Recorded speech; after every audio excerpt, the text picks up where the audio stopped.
I've worked as a night stalker at Walmart for almost a year, and up until a few weeks ago, it was the kind of quiet job I didn't think much about. My routine was simple. Arrive around 11 p.m., grab the task list from the manager, and spend the night organizing shelves while the store was empty. I enjoyed the solitude and silence, but everything changed in one of those recent weeks. I started noticing strange things early in the morning during our final check before opening. Small changes, almost imperceptible, but they made me uneasy. A shelf I was sure I had arranged perfectly was now a few inches to the left. Or that box of cereal I'd placed on the second shelf was inexplicably on the third. At first I thought it was just fatigue or something my mind was playing on me.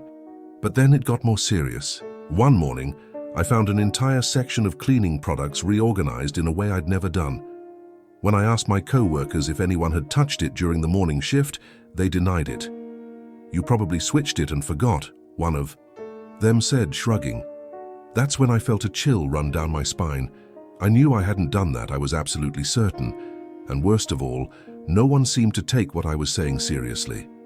Even my manager, when I went to talk to him, just gave me a suspicious look and said, "Have you been sleeping well lately?" As if it were my problem. But I knew it wasn't in my head. Someone, or something, was messing with me. That's when I decided to investigate on my own. I started paying attention to every detail during my shift, trying to catch anyone making these changes while I was there.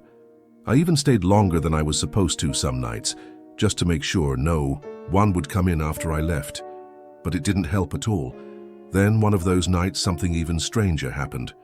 I was in the canned food section, arranging some jars of tomato sauce that had just arrived, when I felt a weird sensation, like someone was watching me. I turned quickly, but there was no one there. The store was completely empty, with that heavy silence that only exists in the middle of the night. Even so, that feeling wouldn't leave me alone. I went back to work trying to ignore the discomfort, but before I knew it, it was almost time to leave. Just before heading out, I passed by the stationery section and noticed something that chilled me to the bone. The pens were arranged differently than how I'd left them hours earlier. It wasn't a random change. It seemed deliberate, as if someone had organized everything exactly the way I would have. That's when I realized I couldn't keep ignoring this. The next day, I went straight to the manager and asked to see the security footage. He hesitated at first, but eventually gave in, probably because he saw the desperation on my face. When I finally sat down with the manager to review the camera footage, I was already extremely nervous. He played the video from the night shift and started fast-forwarding, looking for any unusual movement. At first, nothing seemed out of the ordinary. It was just me walking back and forth, arranging shelves like I always do. But then, around 3 a.m., something made me freeze in front of the screen. There I was, or at least it looked like me, rearranging the stationery shelves exactly as I had found them earlier. But that was impossible.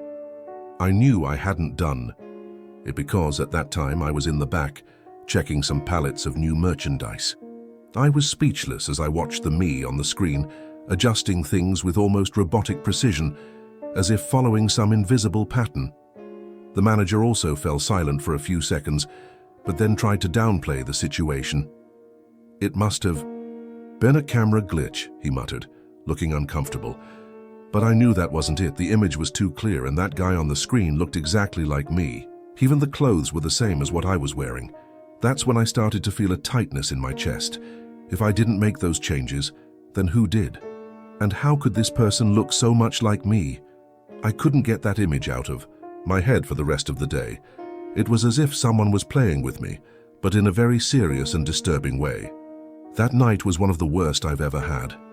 I couldn't sleep properly, tossing and turning in bed, thinking about those images and the constant feeling of being watched. The next day, I went back to work reluctantly, but I knew I had to figure out what was going on. I arrived earlier than usual and asked to speak with the head of security. He was an older guy, not very friendly looking, but seemed like the type who takes things seriously. I explained everything that had happened and showed him the footage. He watched in silence, frowning, and then muttered, "This is really strange," which made me even more nervous. He promised to investigate further and said he'd review all the cameras in the store, not just from my shift. In the meantime, I tried to focus on my work, but it was impossible to ignore the feeling that something, or someone, was there with me. During my shift, I started noticing small details that I had previously overlooked. Distant footsteps when I knew I was alone, the sound of something falling off a shelf I had just arranged, and no matter how hard I tried to convince myself, it was all in my head. I knew it wasn't. The breaking point came when I found a handwritten note on a pad of paper in the school supplies section. The message read, "You'll never understand." My heart nearly jumped out of my chest when I saw that. It was as if someone was taunting me, daring me to keep trying to unravel what was happening. That message completely unhinged me.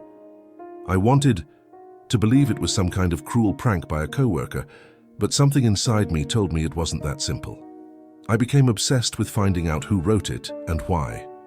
I spent the rest of the shift pacing through the store like a madman, trying to find any sign of someone who might be behind this.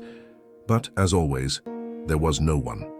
The only thing I could hear was the echo of my own footsteps on the cold, empty floor of the Walmart.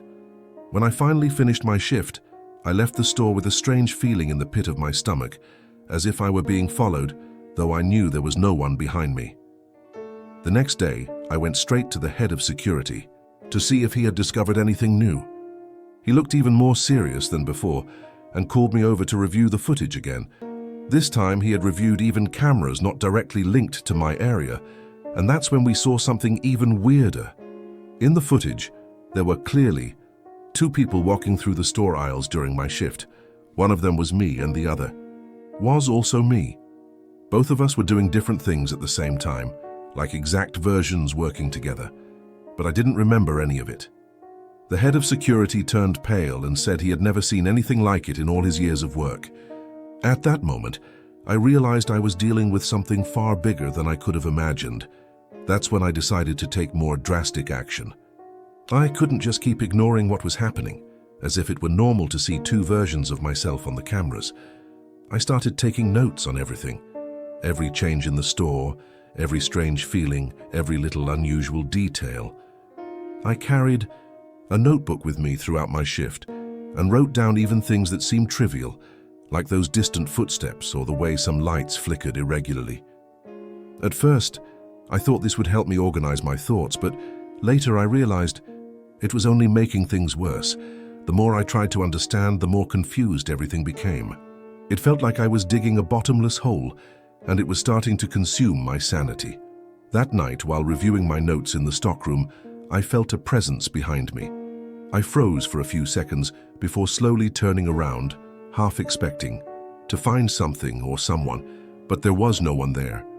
However, this time something was different. A stack of boxes I had organized minutes earlier was completely disheveled, as if someone had hastily moved them. And on top of the mess, there was another handwritten message. "You shouldn't be here." Those words chilled me to the bone. It was as if they were warning me to leave the situation, but at the same time pulling me deeper into it. I knew I had to do something about it, but I had no idea what to do. That night was the last straw for me. I knew I couldn't stay there, but I also couldn't just walk away as if nothing had happened. The next day, I went to management and quit on the spot. I gave the basic explanation that I wasn't feeling mentally well, but avoided going into details about the bizarre things that had been happening. The manager accepted without much resistance, probably relieved to get rid of a problematic employee. But before leaving the store for the last time, I made sure to walk through the aisles, trying to understand what had happened to me there. That's when I noticed something that made me freeze. In the reflection of the automatic glass doors, I saw two figures beside me. When I quickly turned around, there was no one there. It was as if that other version of me was always present, but invisible to the naked eye. Today, weeks later, I still think about it every day. I can't shake the feeling that something was left unfinished, as if I had left something behind in that place. I haven't returned to Walmart, nor do I go near that store anymore. Sometimes when I'm alone at home at night, I hear those same distant footsteps echoing in the silence, and I know it wasn't just my imagination. Whatever happened to me inside that store, I'll never forget. And honestly, I don't know if I want to find out what it really was. Some things are better left in the dark.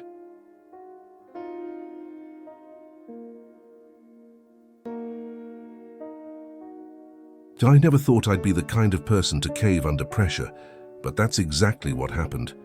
Corporate had been breathing down our necks for months about cutting costs, and as the department manager, the responsibility landed squarely on my shoulders. It wasn't like I hadn't tried to fight it. I even sent them spreadsheets showing how understaffed we already were. But when they told me someone had to go, I didn't have much of a choice. So, just 3 days before Christmas, I called Randy into my office. He'd been with the company for over 15 years, always reliable, always cheerful.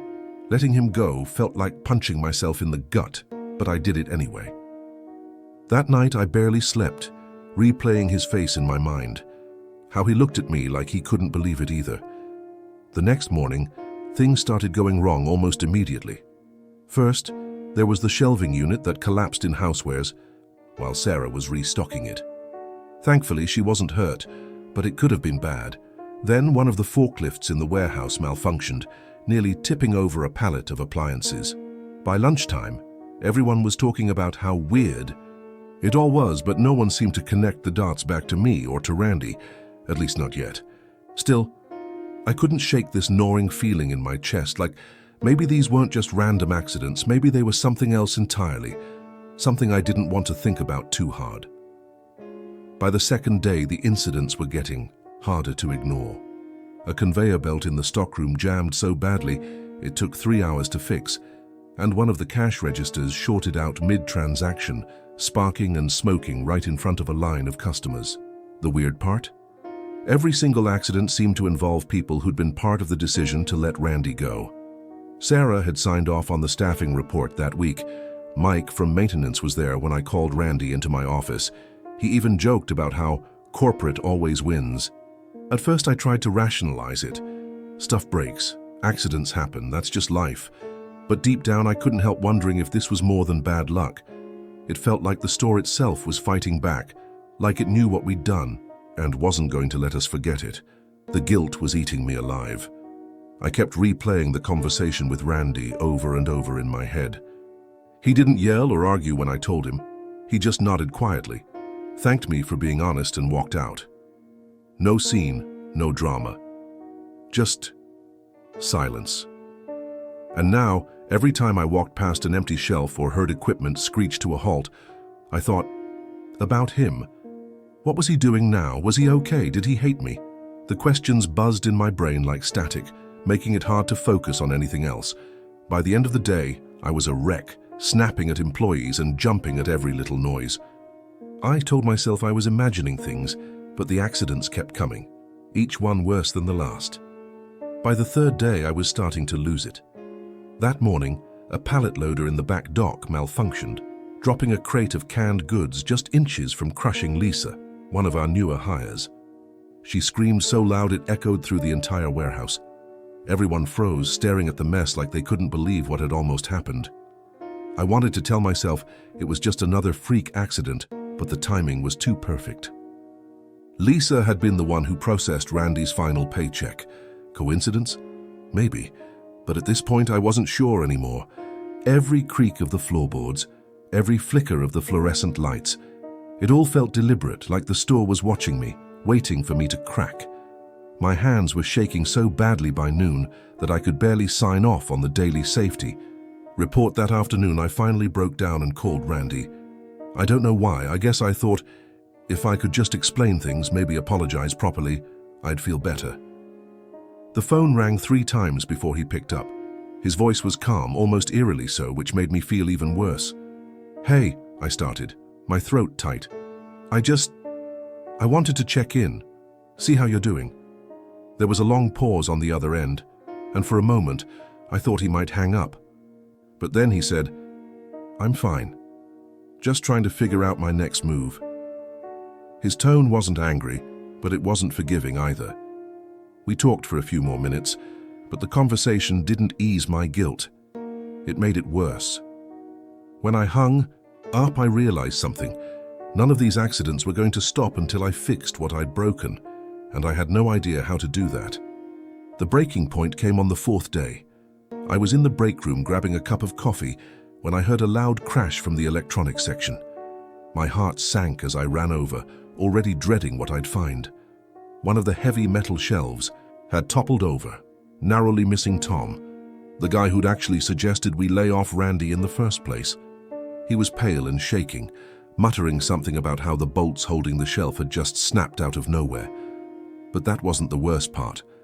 As I stood there staring at the wreckage, I noticed something scrawled across the wall behind where the shelf had been. It looked like someone had used a marker to write, "You made your choice." The words sent chills down my spine. No one else seemed to notice them at first, but when I pointed them out, the group went silent. Someone joked nervously about pranksters, but the unease in the air was palpable. After that, I couldn't stay quiet anymore. I called an emergency meeting with corporate, explaining everything that had happened: Randy's firing, the string of bizarre accidents, even the writing on the wall. They listened patiently, but dismissed it all as stress or coincidence. "Maybe you need some time off," my boss suggested gently, like I was losing my mind. But I knew better. This wasn't in my head. That night, after everyone had left, I stayed late to clean up the mess from the fallen shelf. As I worked, I kept glancing over my shoulder, half expecting something or someone to appear. And then, just as I was finishing, I heard it. The faint sound of footsteps coming from the far end of the store, slow and deliberate, like they were trying to get my attention. I grabbed a flashlight and followed the noise, my pulse pounding in my ears.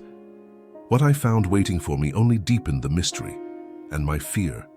At the end of the aisle, I found myself staring at a figure standing perfectly still near the customer service desk. At first glance, it looked like Randy, but when I called out his name, the figure didn't respond. My flashlight beam trembled as I moved closer, revealing nothing. Whoever or whatever had been there was gone. But on the counter where the figure had stood, there was a single envelope with my name scrawled across it in jagged handwriting. My hands shook as I opened it, pulling out a note that simply read, "Fix it." That was all. No explanation, no demands, just those two words. I felt a wave of nausea wash over me as I realized this wasn't just about guilt or bad luck anymore. Someone or something was holding me accountable, and they weren't going to stop until I made things right. The next morning, I went straight to corporate headquarters and demanded they reverse Randy's termination. It took hours of arguing, pleading, and even threatening to quit myself before they finally caved. By the time I left their office, I was exhausted but relieved. When Randy returned to work the following week, the strange accidents stopped as suddenly as they'd started. The store went back to normal, or at least what passes for normal now. To this day, I don't know who wrote that note or why everything happened the way it did. Was it Randy? Some kind of collective karma? Or something else entirely? I'll probably never know. All I do know is that sometimes, when I'm alone, in the break room late at night, I can still hear those slow, deliberate footsteps echoing through the aisles. And every time I wonder if it's truly over, or if I've just been given a second chance I don't fully understand.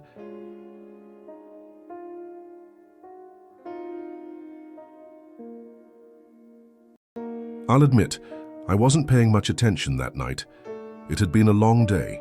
Work deadlines, traffic jams, and an empty fridge finally pushed me to make a late-night Walmart run for groceries. The store was quieter than usual, which I appreciated because honestly, I just wanted to get in and out as fast as possible.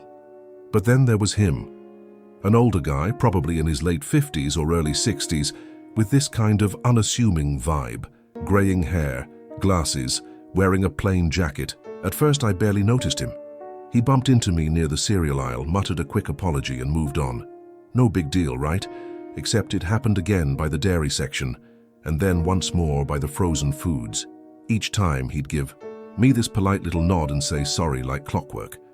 By the third time I started to feel uneasy, but I chalked it up to bad luck or coincidence. After all, Walmart's a huge place.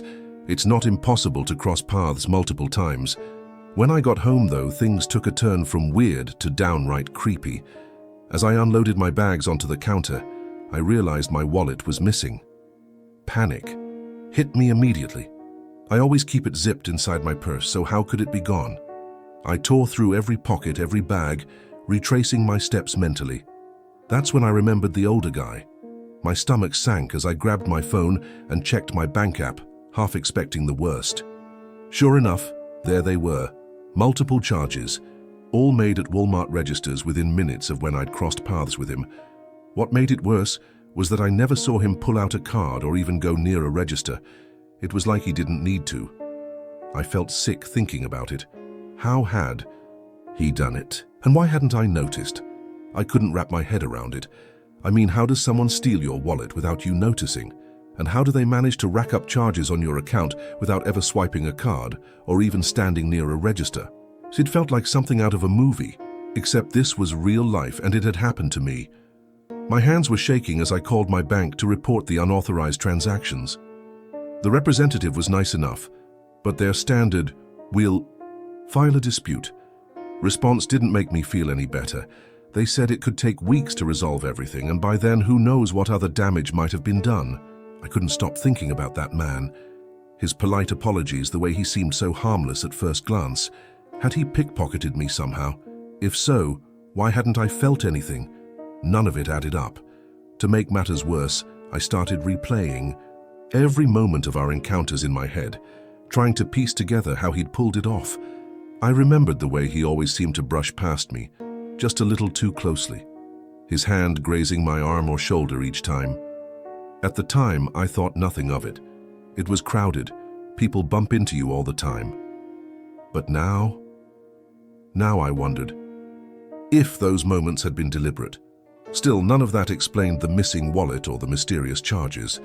I knew I needed answers, but where would I even start looking? Walmart security cameras, maybe? Or should I go straight to the police? I was overwhelmed, exhausted, and terrified that whoever this guy was, he might not be done with me yet. The next morning, I went back to the Walmart, determined to figure out what had happened. The staff at customer service seemed sympathetic when I explained my situation, but they couldn't do much beyond offering to check the security footage if I filed a police report first. So after leaving the store, I headed straight to the local precinct. Filing the report was frustratingly slow, and by the time I got back to Walmart with an official case number, it was almost noon. The manager escorted me to the security office, where we started reviewing the tapes from the night before. It didn't take long to spot him, the older man casually wandering the aisles, occasionally glancing at his phone. But something about the footage felt off. Every time he bumped into me, there was a brief flash of movement near my purse that was almost imperceptible, unless you were looking closely. It looked like sleight-of-hand magic, except instead of pulling coins out of thin air, he seemed to be extracting data or something from my wallet without ever touching it. What really chilled me, though, was what came next. After our final encounter, the video showed him walking up to a register, setting down a single item and paying for it, all normal behavior, except he never pulled out a card or cash. He simply tapped something small against the scanner, and the transaction processed instantly. My heart sank as I watched the screen update with charges that matched the ones in my bank statement. Whoever this guy was, he wasn't just a thief. He was using some kind of tech I'd never seen before. When I pointed this out to the security team, they exchanged uneasy looks. One of them muttered something about RFID skimming, but even they admitted they'd never encountered anything quite like this. By the end of the meeting, I still didn't have any answers, just more questions and a growing sense of dread. That night, I couldn't sleep. Every time I closed my eyes, I saw him. The calm expression, the practiced movements, the way he seemed to glide through the store like he owned the place. Who was this guy? And how had he gotten his hands on technology advanced enough to steal not just my wallet, but my financial information without leaving a trace? I tried telling myself it was a one-time thing, that maybe I'd just been unlucky enough to cross paths with some high-tech criminal. But deep down, I didn't believe. Something about the whole situation felt too deliberate, too personal. Why me? Out of everyone in that massive store, why had he chosen to target me specifically? I kept replaying our interactions in my mind, searching for clues I might have missed. Had he said anything unusual? done anything out of the ordinary besides bumping into me. The more I thought about it, the more convinced I became that he'd planned the entire thing. The following day, I decided to dig deeper. I called the bank again, hoping they'd have more details about the fraudulent charges. They confirmed that all the transactions had been made using contactless payment methods linked directly to my account.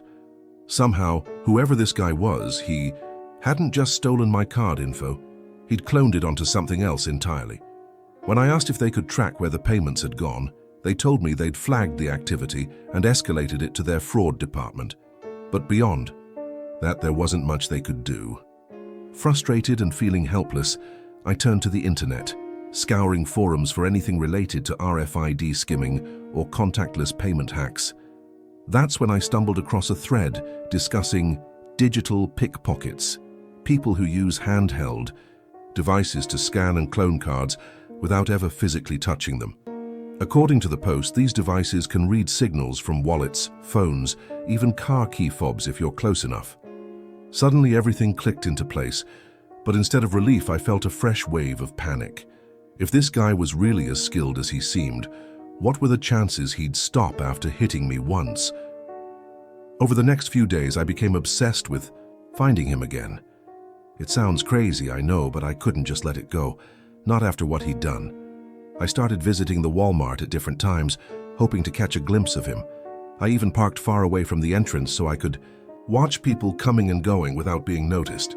The employees probably thought I was nuts, lingering in the same sections for hours on end, but I didn't care. I needed answers. Then, on the fourth night, I saw him. He walked in like nothing had changed. Same grey hair, same glasses, same unassuming demeanor. My heart raced as I followed him discreetly, keeping enough distance not to draw attention. This time, though, I wasn't alone.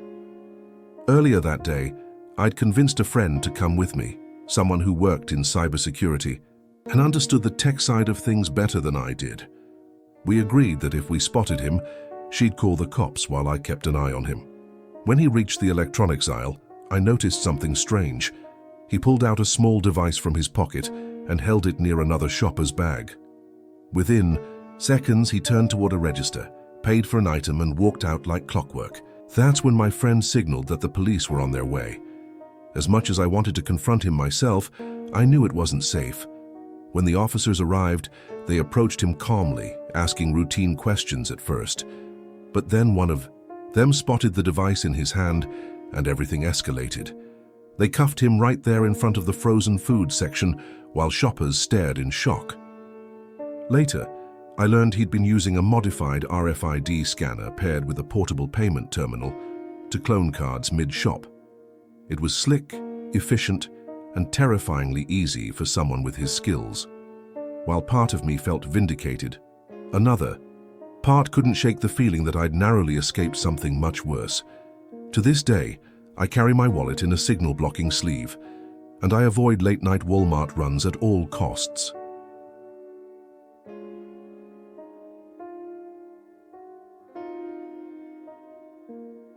I never thought a trip to Walmart could feel so unsettling, but that day changed everything.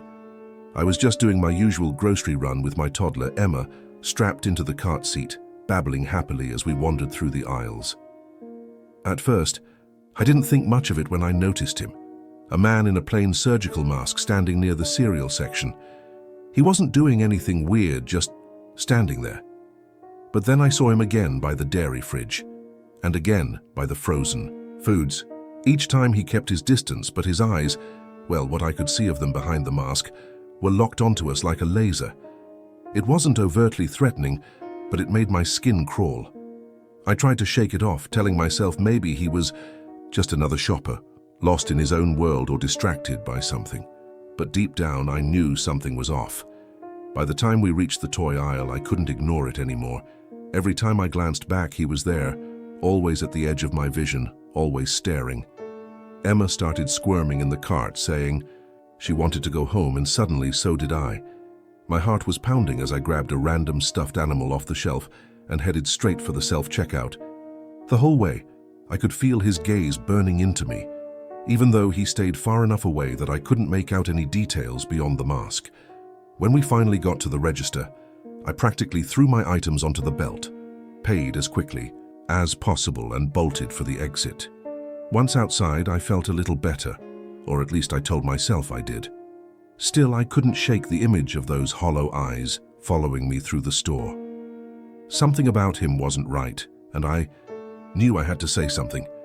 I went straight to customer service as soon as I got back inside, clutching Emma's hand tightly. The woman behind the counter listened patiently while I explained what had happened. The man in the mask, the way he followed us without ever getting too close, the eerie feeling that wouldn't leave me alone. To my surprise, her expression shifted from polite concern to something darker when I described him. "You're not the first person to mention this," she said quietly, glancing around like she didn't want anyone else to overhear. She told me that over the past month, several customers had reported similar incidents. Someone wearing a surgical mask, lingering in the background, always watching but never approaching directly. Some people thought it was just paranoia or coincidence, but others swore they felt like they were being stalked. What really chilled me was when she added, "We've checked the security footage before, but, well, it's hard to explain." That last comment stuck with me all the way home. Hard to explain. What did that even mean? I couldn't stop thinking about it, so the next morning I called the store and asked to speak with the head of security. He sounded skeptical at first, but after some pressing, he agreed to review the tapes again, with me present. When we sat down in the security office later that afternoon, I braced myself for whatever we might find. The footage started rolling, showing the usual blur of shoppers moving through the aisles. Then there he was, or rather not there. At first glance, it seemed like nothing unusual was happening, but then the security guy paused the video and pointed to a reflection on a shiny surface. A metal freezer door, a glass display case, even the polished floor tiles. In every single one you could see him, the masked figure trailing behind unsuspecting customers like a shadow. Yet, when we looked at the main camera feed where those surfaces appeared, he wasn't visible at all. It was like he existed only in reflections. I stared at the screen, my mouth dry and my hands gripping the edge of the chair. How was this possible? The masked man wasn't just hard to spot. He literally wasn't there unless you looked at reflective surfaces. In one clip, he stood near a row of metal shelves, his distorted reflection staring directly into the security camera as if he knew it was watching. But when I asked the security guy to zoom out or switch angles, there was nothing. Just empty space where he should have been standing. "This isn't normal," I whispered, more to myself than anyone else. The security guy nodded grimly. "We've seen him before," he admitted. "Every time someone reports him, we pull the footage and it's always the same thing. He doesn't show up on cameras unless there's a reflective surface nearby, and even then it's not consistent." His voice trailed off like he didn't want to say what came next. "Some people think it's maybe he's not entirely human." That last sentence hit me like ice water. Not entirely human? What did that even mean? Was he suggesting some kind of ghost story nonsense? I wanted to laugh it off, but deep down I couldn't dismiss it completely, not after seeing those videos. My mind raced with questions. Who was this guy? Why did he follow people? And why only in reflections? It felt like something out of a horror movie, except it was real, and somehow I'd become part of it. As we kept reviewing the tapes, I noticed something else unsettling. Every victim he followed seemed to share certain traits. Young mothers with kids, elderly shoppers alone, people who looked vulnerable or distracted. That realization made my stomach churn. Had Emma and I fit some kind of profile? Was this guy targeting specific types of people for a reason? Or was he just playing some twisted game no one understood? That night, I couldn't sleep. Every creak of the house made me jump. Every shadow outside the window felt like it was watching me. I kept picturing that masked face, how his eyes seemed to bore into mine even though I never saw them clearly. It wasn't just fear anymore, it was guilt too. Why had he targeted me? Was I supposed to figure something out, or was I just collateral? Damage in whatever game he was playing? The more I thought about it, the angrier I got. Angry at myself for running away instead of confronting him. Angry at Walmart for not doing more. Angry at the universe for letting this happen in the first place. By morning, I decided I needed answers, even if it meant going back to the store. The next day I returned to Walmart with a plan. This time I came prepared: reflective sunglasses, a compact mirror tucked into my pocket, and a friend waiting in the parking lot in case things went south. I didn't tell anyone what I was doing. I didn't want to scare them off or sound crazy. As I wandered through the aisles, scanning reflections nervously, I half expected him to show up immediately. But hours passed, and nothing happened. Just as I started to relax, thinking maybe I'd imagined the whole thing, I caught a glimpse of him in the reflection of a glass freezer door. He was farther away than last time, almost blending into the crowd, but his focus was unmistakable. He was watching me again. My hands trembled as I pulled out my phone and snapped a picture of the reflection. Then, summoning every ounce of courage I had, I turned around and shouted, "What do you want from me?" The other shoppers stopped and stared, but when I looked back at the spot where he'd been, he was gone. For a moment, I stood frozen. In the middle of the aisle, my heart pounding so loudly I could barely hear the murmurs of confused shoppers around me. I replayed what had just happened over and over in my mind, his reflection, my outburst, and then nothing. It was like he'd vanished into thin air. But when I checked the photo on my phone, there he was, faint but unmistakable, his masked face staring back at me through the distorted glass. The image sent chills down my spine, not just because of how eerie it looked, but because it confirmed what I'd feared all along. He was real, or at least real enough to leave traces. I showed the picture to the security team later that day, hoping they'd have some kind of explanation. They didn't. All they could do was promise to keep an eye out and file another report. As much as I appreciated their effort, I knew it wasn't enough. Whatever this guy was, or whatever rules he operated by, he wasn't going to be stopped by cameras or guards. Since then, I haven't gone back to that Walmart alone. Honestly, I try to avoid it altogether if I can. But sometimes late at night, I'll think about him. The way he moved silently, the way he seemed to exist only in glimpses and reflections. Was he trying to warn me about something? Scare me? Away from the store? Or was I just one of many people caught in his strange orbit? I still don't know, and maybe I never will. What I do know is that whenever I pass a reflective surface now, I can't help but glance twice, searching for any sign of him. And every time Emma asks why we shop at different stores these days, I just smile and tell her it's an adventure. Deep down, though, I wonder if he's still out there, watching and waiting.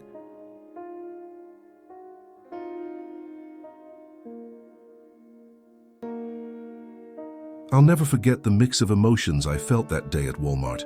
As a single dad trying to make ends meet, every trip to the store feels like walking a tightrope, balancing what my kids need with what I can actually afford. That afternoon, I'd taken them to pick out discounted school supplies, something small to ease the stress of starting a new year without their mom around anymore. My son, Jake, was excited about finding notebooks with superheroes on them, while my daughter, Lily, carefully picked out colorful pens and folders. Watching them smile made the weight on my shoulders feel just a little lighter, for a moment. Anyway, but when we got to the checkout line, reality came crashing back down. The cashier swiped my card, frowned, and said those dreaded words, "It's been declined."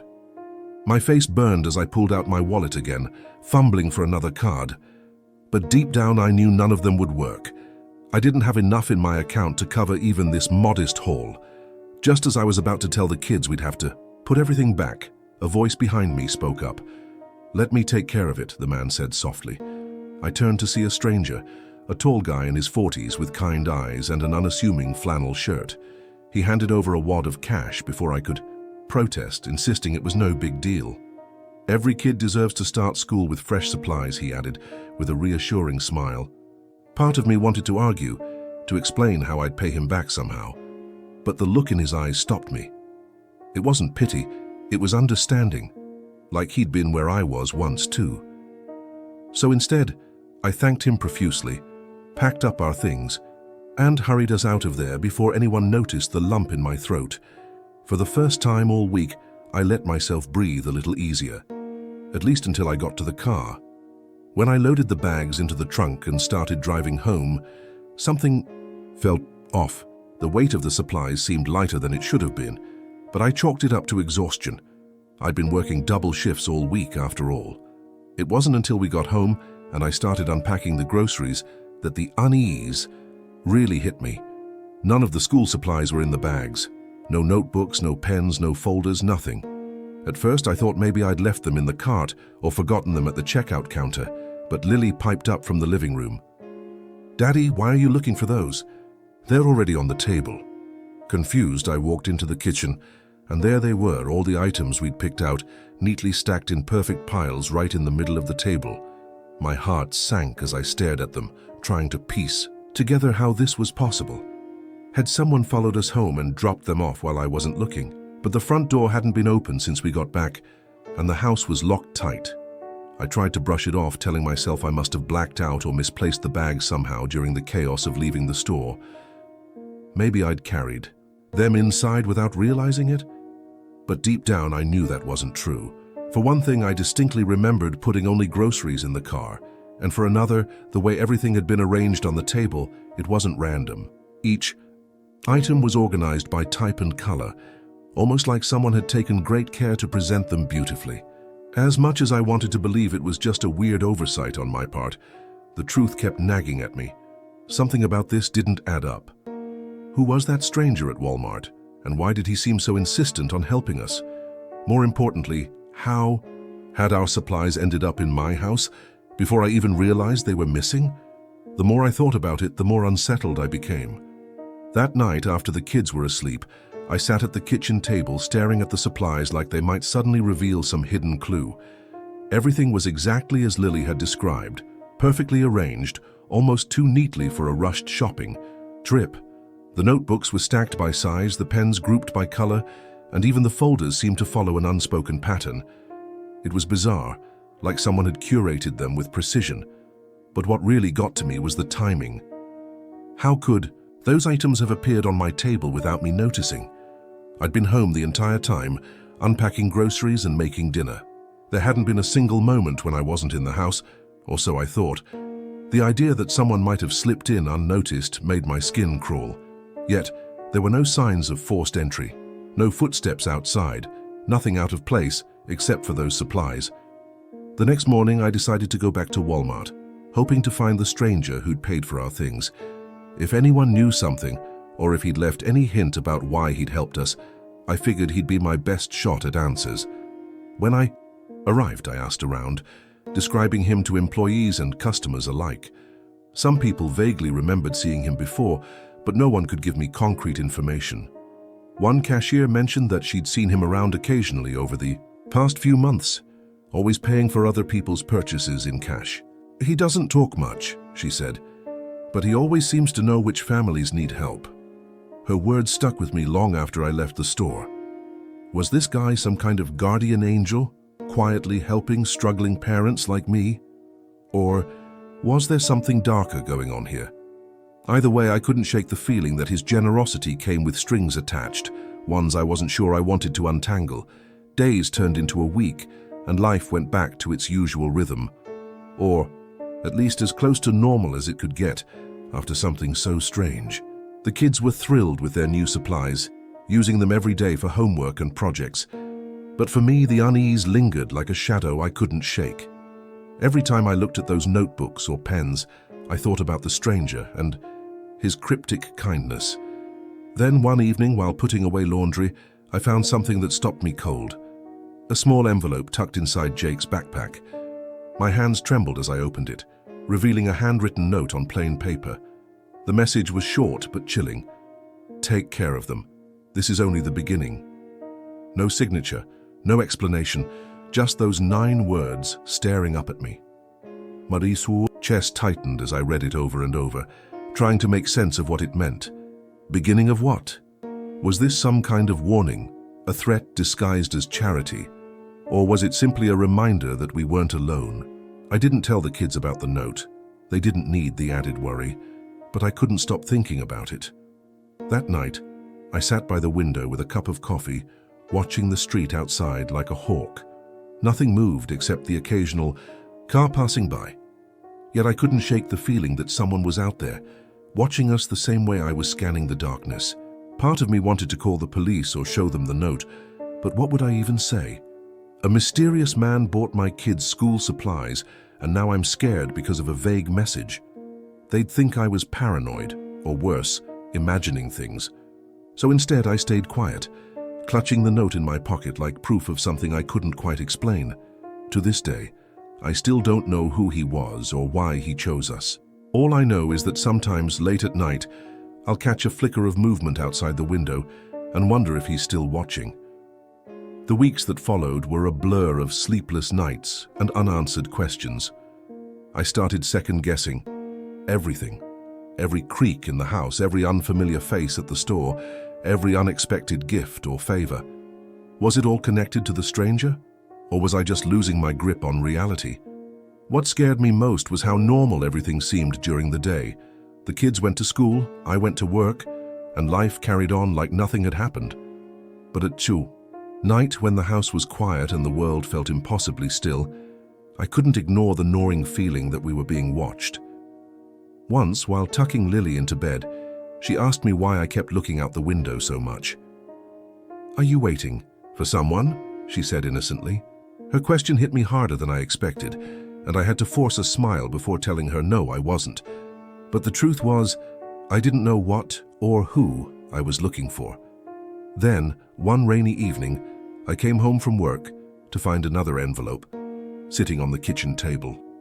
This time there was no hiding it. It was placed front and center, impossible to miss. My heart raced as I opened it, half expecting another cryptic message. Instead, inside was a photograph, a Polaroid snapshot, of my kids playing in the backyard, taken from an angle that suggested someone had been standing right outside our fence. On the back, written in the same handwriting as before, were 3 words: always watching, always. My knees buckled as I sank into a chair, staring at the picture until the edges blurred through my tears. Whoever this person was, they weren't just helping us.